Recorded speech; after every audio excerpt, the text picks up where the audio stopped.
So please welcome Prem Krishnamurthy, designer and curator.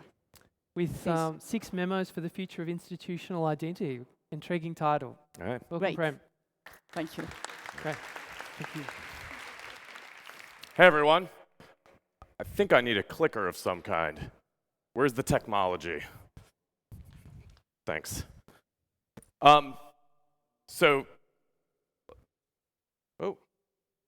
Okay. Well, thank you first to Corinne and Agenda for inviting me here today. And I'd like to dedicate this talk to Emily Smith, who's taught me so much about graphic design and communicating. So by way of brief introduction, I'm Prem Krishnamurthy, and I'm a co-founder of Project Projects.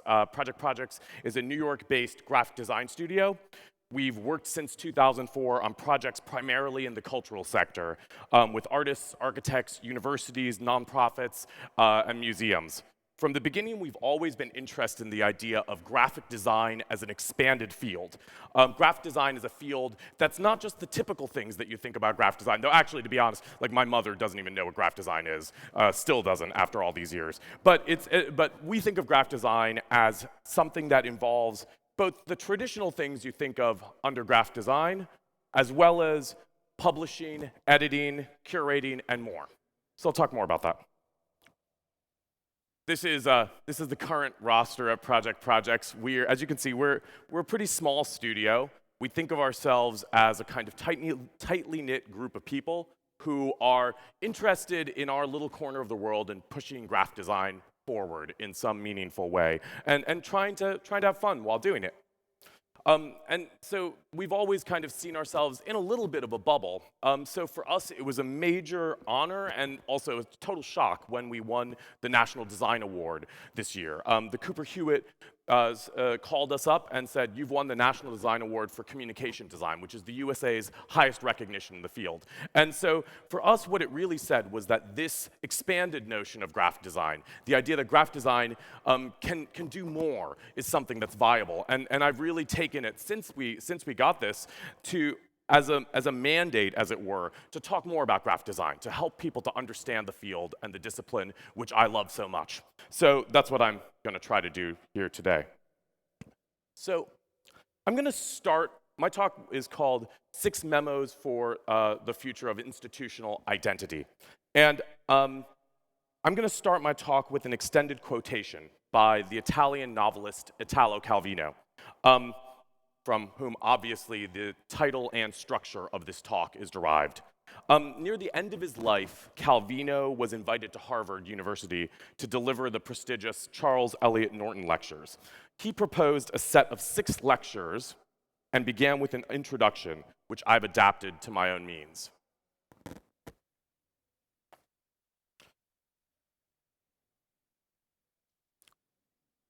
We are in 2015. And barely 15 years stand between us and the past millennium. However, I'm not here to talk of the past, but of graphic design. The millennium that has just ended has seen the birth and development of the modern languages of the West, and of the designs that have explored the expressive, cognitive, and imaginative possibilities of these visual languages. It has also been the millennium of the book, in that it has seen the object we call the book take on the form now familiar to us. Perhaps it is a sign of the millennium's end that we frequently wonder what will happen to graphic design and books in the so-called post-industrial age of technology. My confidence in the future of graphic design consists in the knowledge that there are things that only design can give us by means specific to us.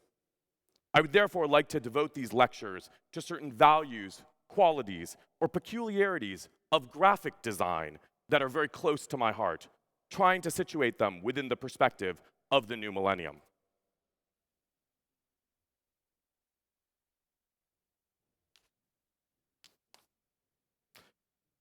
Calvino's 6 memos each described a quality that literature for him had to embody. Each of his lectures explored both the quality and its opposite. Sadly, Calvino did not live to deliver the lectures himself. So in homage to Calvino, I'm going to structure my talk today around 6 values for graphic design and institutions. Graphic design is a young field. The term in English has only existed for less than a century, but it is rich and has a great potential. Here, amongst an audience of communicators, I'd like to show that graphic design is to the museum what literature is for the soul, both a nourishment and a challenge, but indispensable in either case. The first value is openness. So my own history as a graphic designer began in the 1990s. I was working in Berlin for a design studio there that focused on identity systems, or what the Germans still tend to call corporate identity. So this was a really heady time in the 1990s for corporate identity. The earlier mid-20th century idea of identity as a rational, monolithic, modernist form had already begun to crumble. The Berlin Wall had been opened, and the classic conflict of capitalism versus communism had become subsumed under the rubric of multiculturalism. The idea of the multicultural aptly describes the variable identity trends of the 1990s and on, particularly in the cultural realm. We all know this. These are identity systems that are variable for variability's sake. They're variable just because it can be different, and because we have the perhaps false idea that this creates more engagement. For me, the continuous question since then was, how can identity systems move beyond mere formal variability into a kind of change that's meaningful? What happens when graphic design opens up to different and new audiences, when an identity itself becomes a platform? So I think one of the reasons why I'm here on stage today is because of Project Project's extensive work in Istanbul. 5 years ago, Project Projects was invited by Garanti Bank to consider an identity for SALT, a new and experimental institution in Istanbul and Ankara, which you'll all be hopefully seeing while you're here. The founding director of SALT, Vasif Kortun, he may be here and he will be speaking in any case this afternoon. From our first pitch, what was clear was that the identity system had to be as forward-looking as the institution's structure itself. The institution merged art, design, and a scholarly archive of 19th century Ottoman life.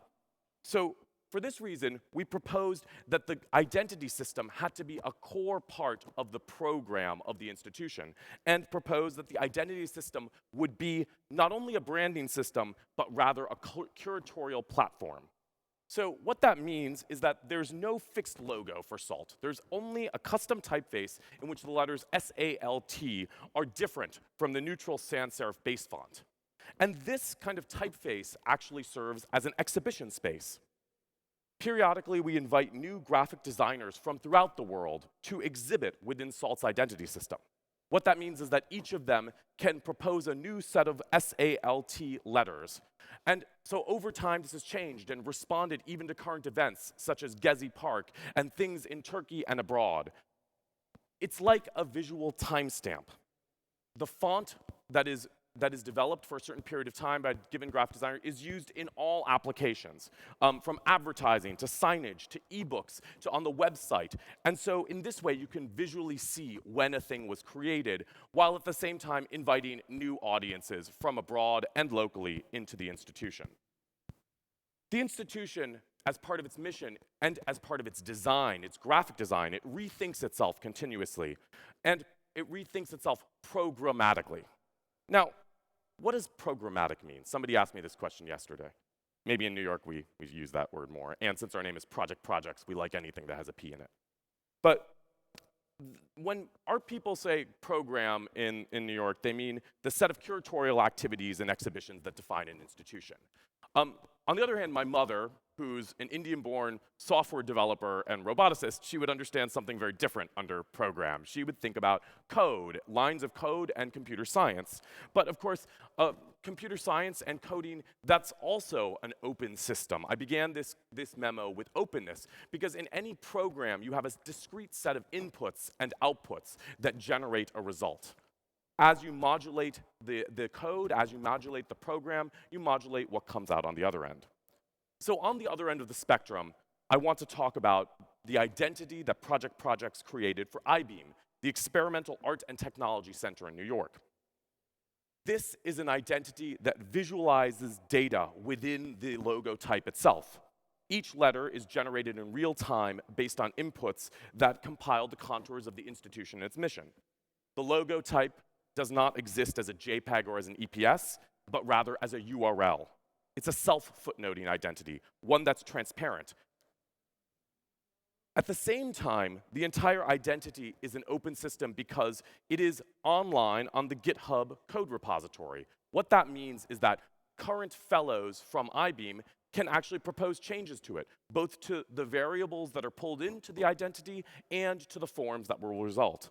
So over time, this singular identity can shift and mutate in unexpected ways. My second point is foreignness. We in the so-called first world, and I include myself under this, we live in a historic moment of sameness. There seems to be a desire for conformity, circumscribed within very specific lines. We all want to do the same things. For example, in New York, every 20-year-old seems to want to look like other 20-year-olds. My design students, they all want to make design that looks like what's on their Pinterest walls. You know, and I myself, I'm part of this as well. I'm here standing, I may as well be wearing all black, which is what I usually do in New York. But museums also, in this particular moment, they seem to look around and say, what are other museums doing? What do other museums look like? And use that as a means to figure out what to do next. My claim is that graphic design has the potential to upend this. In the realm of appearances, graphic design can make things that are dangerously other, things that are strange and estranging. Even the process of graphic design, which is a constant conversation between a commissioner and a creator, it's sometimes smooth, but sometimes it's very problematic. Sometimes it's strained. But this embodies the idea of foreignness. Because in English, and here I sadly don't have the Oxford English Dictionary definition, though if I could, I would. In English, foreign comes for the Latin from outside, or even more literally, door. The stranger who stands outside our door may give rise to anxiety. Yet at the same time, only when that guest sits at the table in conversation is there a chance for fresh ideas. Projects was invited to design the identity system for the 9th biennial of Mercosul in Porto Alegre, Brazil. The curator, Sofia Hernandez, she challenged projects to make an identity system that would literally speak a new language. So we did this by creating a new alphabet that was composed of glyphs from old periodic charts, geologic symbols, and meteorological notations. Each character was a microcosm of translation. It was nearly illegible from the outside. But as a whole, it actually created a very distinctive system, something that was immediately recognizable. And for me, one of the most rewarding things is when I visited for the first time at the opening of the exhibition, the most surprising thing was that even a language like this can be learned by grade school students in the educational workshop, or by city officials and directors of the municipal museums who actually, unbeknownst to us, they made their own metal keys to the city using these letters. And so even something that's very, very different, sometimes that allows people to embrace it in new ways. Even when we're talking about existing languages, we have difference and foreignness. For example, translation can sometimes be presented as an illusion. These appear to be ideograms, but actually it's a fiction. This is a made-up symbol, which is used to communicate a particular exhibition. And of course, when actually working in Hong Kong for M+ Museum, we created a graphic design system for an exhibition which is typeset using the rules of classic Swiss typography. In this context, conventions are inverted. What a Western designer might take to be standards are no longer commonplace. The key thing to remember is that everyone is a foreigner somewhere.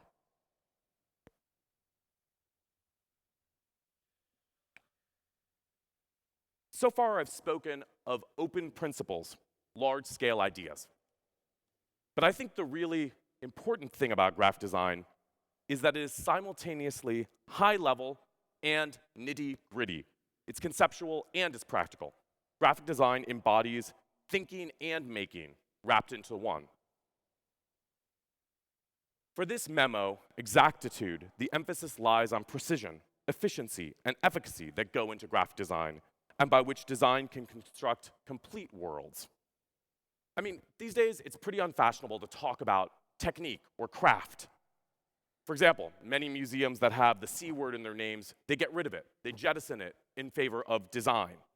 And even designers these days, many of them that I know, they don't want to be designers. They want to be design thinkers. It seems like everybody wants to get away from the actual making of things, which has this whiff of working class labor, and go into the world of ideas only. So today, I want to emphasize that the making of things and the making of things well is an ethical act. So many things are constructed quickly, are constructed shoddily in our time, that there's something even more significant to those things that are crafted with skill, with love, with an excess of quality that will last beyond its time. I actually think that this value of exactitude is even more relevant here in Turkey, where we can look around and we see so many histories that have lasted for centuries more. And at the same time, we are contributing to it. So we always have to ask ourselves, when we make a thing, when we put it in the world, how will future cultures see the design work we're making? Will it be something that's worthy of being in a museum itself in 1,000 years? It's impossible to make a piece of signage for a building that's already over a century old without thinking through the construction that's going to let it be there for another, sorry, not 1,000 years old. Did I say that? 100 years old. That'd be a very old museum for the US. You have to think through how it's going to last 100 years into the future. For example, to make a single sign like this looks simple, but it might take hundreds of emails, dozens of spreadsheets, pages and pages and pages and pages of construction documents just to get to a simple signage system that's completely seamless and nearly invisible. But I think the key thing is that you can feel it. You can feel the exactitude when it exists within a system. Similarly, I think one of the most complex but rewarding tasks that graphic design undertakes is the design of the exhibition itself. The detail and care with which an object is displayed changes. It absolutely alters what the thing says to us. So exhibition graphics themselves become a key part of the museum's communications and the experience of the visitor, and must be considered down to the utmost detail. For memo number 4, I'm going to copy Calvino yet again, but here to a different end. Before there was graphic design, historically, publishers were also printers. Figures such as Aldus Manutius in the Italian Renaissance, Benjamin Franklin in early America, and Jack Stauffacher in 20th century San Francisco were the agents who put new ideas into public view and made knowledge accessible. They were the experts who knew the entire production process. They knew how to commission writers, how to edit things, how to give these things form, and finally, how to print and publish them into the world. They could make things visible. Graphic design continues this legacy. Graphic designers still have the kind of ability through their skill set to make what was once hidden present, to bring things into the light. Digital natives often assume incorrectly that every piece of knowledge is just a Google search away. But we know that that's not true, that actually there are all kinds of knowledge that are hidden, that you have to search, you have to really look for and work to find. Somebody has to do the work of bringing it to you. So I would ask all of you, what kind of secondary histories or ideas and objects exist in your museums? What kinds of things can't be accessed right now? Sometimes the process of bringing these things to light is a long and a discrete one. It involves creating a book that can bring to light institutional archives, even those that are less than positive. Or sometimes it's an ongoing process, helping an institution to rethink itself for a new generation, how to bring a collection into conversation with the contemporary. Over the past couple of years, my partner at Project Projects, Adam Michaels, has harnessed this role to found a new publishing company, Inventory Press, that can do this role of bringing forward new knowledge into the world. Reach. We live in a very strange time for communications. The contemporary media landscape is characterized by new forms, and actually many of my colleagues, I'm excited to hear Amy Heibel's talk tomorrow, and also other people at this conference will talk about the new communication forms that exist in and how an institution might spread its message. So we live in an age of feeds. Most communications that an institution might make today exist as single posts within a feed. They're framed by other interfaces and brands that control the content of the format. How can we get around this? YouTube and Vimeo have used embedding, have tried to create their own frame. Another way is to think of any kind of digital object as something that can be spread. To even think of a poem, a very simple form, as something that can be embedded by other people and maintain its visual integrity.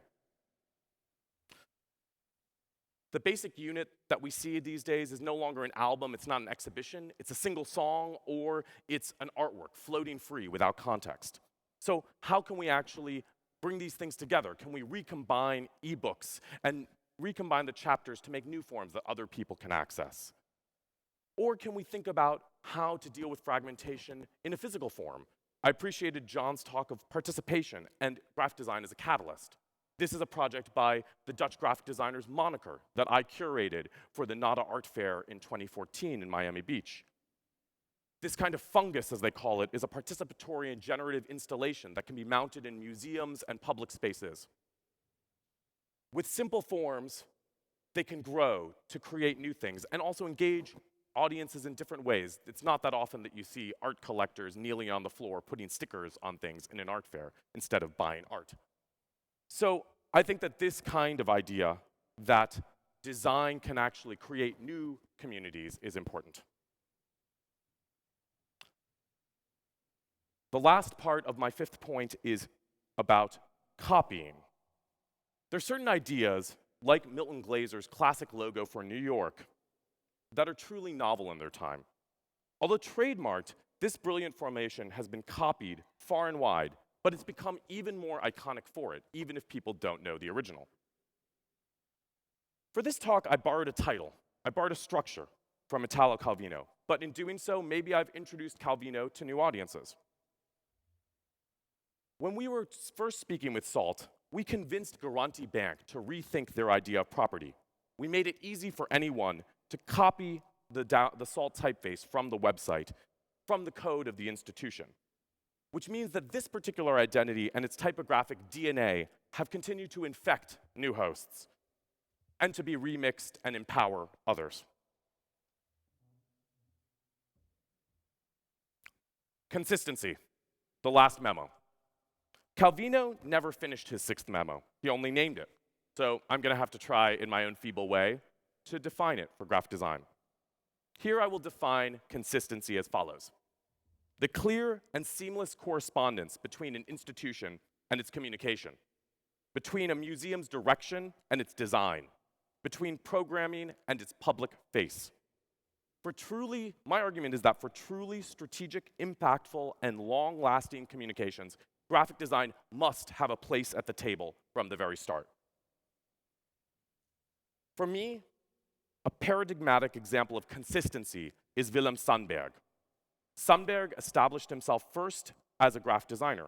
Then, when he was asked to take on a curatorial position at the Stedelijk Museum in Amsterdam in 1938, he did so on the condition that he would continue to make the museum's graphic design. These skills proved very useful. During World War II, at risk of execution, he used his graphic design skills to produce counterfeit identity documents as a key figure of the Dutch underground. And this is perhaps one of the most noble things a graphic design can possibly do. As the director of the Stedelijk Museum from 1945 on, he curated exhibitions and programs while continuing to design all the posters, invitations, and catalogs, each in its own distinctive and idiosyncratic style. Sandberg literally put the Stedelijk Museum on the map. And in doing so, he pioneered an influential approach to modern art and its public impact in the post-war period. For me, there's an absolute consistency between Sandberg's independent ideas, his love of rough-hewn forms, his rejection of political dogmas, his redefinition and crucial redefinition within the history of art, and his design-centered approach to communication, which similarly sought to open eyes and to create a space of action. In an era before corporate identity even existed as an idea, Sundberg established an attitude for the museum rather than merely a look. In every museum program, graphic design plays the crucial role of both catalyst and chronicler. It must be integrated into the fabric of the institution at every stage. Graphic design announces, it publicizes, it animates, it frames, it interprets, it contextualizes, it documents, it collects, it distributes. And while it's doing all this, it still has to make sure people can find the bathroom. This is what graphic design can do. So, to end, the structure of graphic design, it creates what accompanies us now and what's left after. As in ancient papyruses or in inscribed stele, today's graphic design is how we will write history for those of tomorrow, or 15 years, or in 1500. Let's leave the best impression that we can for them. Thank you.